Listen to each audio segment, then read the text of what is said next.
Guys इतने सारे troll, इतने सारी गालियां, इतना सब कुछ देख के ना ऐसा लगता है कि सारी चीजें हमारे बच्चों के ऊपर आ रही है और ये रिश्ता ना लोग चाहते हैं कि टूट जाए, ये रिश्ता हम तीनों जो है अलग हो जाए। तो मैं ये सोच रही हूँ कि इतना सब कुछ सहन करने से अच्छा है कि ना गोलू और अरमान के हाय गाइस, तो कृतिका, अरमान और पायल का ड्रामा फिर से शुरू हो चुका है। पायल फिर से कह रही है कि मुझे इन्हें डिवोर्स देना है, मैं इन लोगों से घर में जाकर बात करना चाहती हूँ, क्या होगा और क्या नहीं ये सब कुछ देखना है। अब अरमान जी बाहर आ गए हैं तो मैं उनसे ये ज़रूर बात करूँगी। लेकिन क्या आपको लगता है कि ये सब कुछ सच है? क्या आपको लग रहा है कि ये सच में एग्जैक्टली यही बोलना चाहती है जो ये बोल रही है? लिए माफी मांग रही है क्योंकि उसको पता है अरमान आकर उसको धो डालेगा। तो पहली बात ये है कि मुझे किसी चीज का डर नहीं है, मैंने सच्चा प्यार किया और अरमान ने भी सच्चा प्यार किया, ठीक है। तो हमारे बीच में ना सब ट्रांसपेरेंट है। अगर मैंने ये बात बोली होगी ना तो उन्हें इस चीज का तो समझ में आ चुका है क्योंकि उन्होंने ऑलरेडी बिग बॉस में बोल दिया है कि जरूर उसको इस बात के पीछे कुछ ना कुछ बात होगी। और डिवोर्स के बारे में हो रहे चर्चे के बारे में एक जर्नलिस्ट ने बताया अरमान को, आप उनकी शक्ल देखकर, उनकी खुशी देखकर ना अच्छे से समझ सकते हैं कि वो सच में नहीं चाहते कि पायल उनके साथ रहे। ये सब ना, ये तीनों की तीनों एक साथ सिर्फ और सिर्फ फेम के लिए रह रहे हैं। मुझे तो नहीं लगता कि इनमें इनकी कोई खुशी है या कुछ है, क्योंकि बार बार ये अपनी स्टेटमेंट को चेंज किया करते हैं। कभी ये कहते हैं कि इन्हें एक साथ रहना है, कभी इन्हें एक साथ नहीं रहना, कभी ये लोग बहुत खुश हैं, कभी ये लोगों को दिखाने के लिए खुश हैं। लोग अगर देख लेते हैं कि ये लोग बहुत खुश हैं या इन्हें ट्रोल करने लगते हैं तो इनका डिसीजन चेंज हो जाता है। अपने रिश्तों को इस तरीके से मुझे नहीं लगता कि कोई चेंज करता है। अगर लोगों को लग रहा है कि वो गलत है और इन्हें लग रहा है कि ये सही है, तो क्यों ये एक दूसरे को चेंज करना चाहेंगे? ऐसा कुछ नहीं है। इन्हें भी ये बात पता है कि पायल कहीं छोड़कर नहीं जा रही, क्योंकि ये सब कुछ तो प्री प्लान था ना। ये तो इन्हें पता ही था कि ये सारी बातें उठेंगी ही उठेंगी। जो इनके कमेंट्स भरे रहते थे, अब वो नेशनल टीवी पर आकर सबको पता चल जाएगा।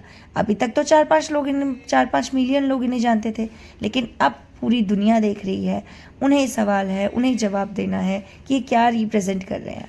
तो इन्हें ये सब कुछ पता था कि इन्हें क्या करना है और क्या नहीं करना, और एग्जैक्टली ये सब कुछ यही कर रहे हैं।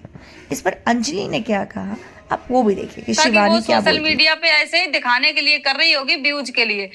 तो मुझे लगता है उनका डिवोर्स होगा या क्या होगा ये तो मैं नहीं कह सकती हूँ। अगर ये सब झूठ चीज बोल रही हैं तो ये कहीं ना कहीं जनता को बेवकूफ बना रही हैं व्यूज के लिए कि मैं डिवोर्स दे दूंगी। क्यों? अब तुम क्यों डिवोर्स दे दोगी? मुझे तो नहीं पता।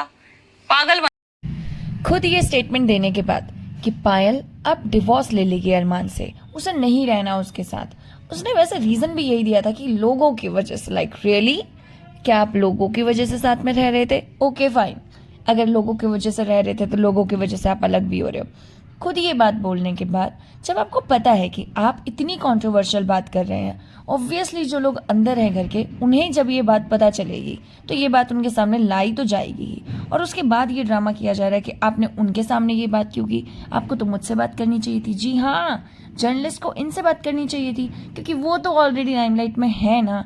लाइमलाइट में जो नहीं है उन्हें लाइमलाइट देनी चाहिए थी। आपको ये ज़रूर याद में रखना चाहिए था, यही करना चाहिए था यार। मेरी सिर्फ यही है कि जो चीज मेरे मुंह से सुनते हैं ना वो लोग, मेरे मुंह से नहीं सुने, कहीं और से उनको पता लगती है। अब वहाँ अंदर उनका हो रहा है बहुत बुरा हाल। ये गोलू डायन बोला है, जिसने भी बोला है साथ घर छोड़ के किए, मुझे सिर्फ इतना बता दो कि क्या ये बात सिर्फ अब पता लगी आपको बिग बॉस में जाने के? नहीं, आपको 7 साल हो गए हैं, 4 साल हो गए इस बात को इकट्ठे रहते हुए, तो तब भी तो लोग। अभी ना मुझे ये समझ में आ रहा है कि ये लोग फेम के इतने ज़्यादा भूखे हैं कि कृतिका मलिक की जो मम्मी है वो भी इन लोगों को फुल्ली सपोर्ट करती हैं। जब तक लोगों को इनकी सच्चाई नहीं पता थी, एक्चुअली किसी को भी नहीं पता थी कि अरमान मलिक ने ये सब कुछ चीज़ें भी कर रखा है, कि चाइल्ड अब्यूज़ किया हुआ है, बहुत सारी चीज़ें। क्योंकि ये अपने व्लॉग्स में तो यही दिखाते थे ना कि जानवरों को पाल रहे हैं, तो ऐसा लगता था कि ठीक है, अब क्या कर सकते हैं। अब चीटिंग जो है वो चॉइस है ऑब्वियसली, और वो उसने चूज़ किया है, लेकिन उसकी वाइफ को कोई प्रॉब्लम नहीं है, दूसरी वाइफ को प्रॉब्लम नहीं है, आसपास के लोगों को कोई प्रॉब्लम नहीं है। मतलब जिन लोगों को प्रॉब्लम होना चाहिए था उन्हें प्रॉब्लम नहीं है, तो कोई और क्या ही कर सकता है उसमें। लेकिन जब ये सब चीज़ें सामने आई कि उन्होंने ऐसा सब कुछ भी किया, तो उनका दिमाग समझ में आ रहा है कि यार वो कितने बड़े, मतलब क्रिमिनल माइंडेड इंसान है। क्या है वो, कैसे इंसान है। ये सब कुछ समझ में आ रहा है। तो उसके बाद भी ना ये लोग उन्हें सपोर्ट कर रहे हैं, उनके अगेंस्ट नहीं जा रहे हैं। देखिए अब ये हम ये नहीं कह सकते कि एक्चुअल में ये हुआ है या इतना नहीं। टारगेट कर दिया, इतना टारगेट कर दिया, इतना टारगेट कर दिया कि एक इंसान मरने पे मजबूर हो रहा है। मरना क्यों है, मरना क्यों है और किसके लिए मरना है? अपने बच्चे छोड़ जाओगे, पीछे से सबको रोता छोड़ जाओगे। कोई वो बिलक बिलक के रो रहा। हाँ बताओ। दोनों भाई बिलक बिलक के रो रहे थे। मैंने बहुत सोचा कि अगर मैं कुछ कर लूं, हाँ तो ये अभी छोटे बच्चे मेरे हैं। बच्चों का क्या होगा। हाँ biggest problem with this family कि ये लोग बहुत बड़े ड्रामेबाज हैं। ये हर एक चीज़ का ड्रामा बना देते हैं। मैंने कहीं पे भी ये नहीं देखा है कि कृतिका की मम्मी को डायन की माँ बोला जा रहा है। अपने आप से इसी व्लॉग में ये 50 बार इस बात को लगा सकते हैं कि मेरे को डायन की माँ बोला जा रहा है, डायन की माँ बोला जा रहा है। मतलब जिन लोगों को नहीं पता है ना, उन्हें भी ये बता रहे हैं कि भाई मेरे को ये नाम दो प्लीज़ प्लीज़ प्लीज़।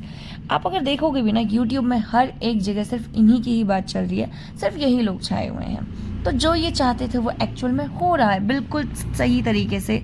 जितना चाहिए था इन्हें उतना ही फेम इन्हें मिल रहा है। अभी लोगों कितनी कंप्लेन कर रहे हैं और वापस से बिग बॉस के जाना फिनाले में पड़ेगा। जाने को मम्मी डैडी वो जाना रेडी हुई है। पड़ेगा। क्योंकि अभी वो जब बाहर आएंगे ना, उनको सबसे पहले मैच चाहिए। इनका सिंपल सा काम था, बिग बॉस से भी पैसे लेने हैं और व्लॉग्स पर भी बनाना है। व्लॉग्स पर छाए कैसे रहेंगे? ऐसे तो नॉर्मल थंबनेल से तो छाने वाले नहीं है ना। एकदम तड़कता भड़कता थंबनेल लगाओ, उसके बाद जब वो जैसे ही आने वाले होंगे बोल दो कि मैं तो डिवोर्स ले ही नहीं रही क्योंकि आप लोगों ने परेशान कर दिया। ये तो है। वो विश्वास टूटेगा भी नहीं। चाहे कोई कुछ बोले, चाहे लोग मेरे को और 10 गाली देने और 1000 गाली दे। सो यार that's it for the video. आपको क्या लगता है कि अरमान मलिक की फैमिली में से क्या कृतिका जीत कर आएगी या नहीं आएगी? या आपको लगता है कि हाँ ये किसी न किसी प्रकार से इंस्पायर कर रहे हैं? तो प्लीज़ हमें बताइए और कमेंट लिख के सब लोगों को एंटरटेन कीजिए। मिलते हैं नेक्स्ट वीडियो के साथ, तब तक के लिए बाय बाय।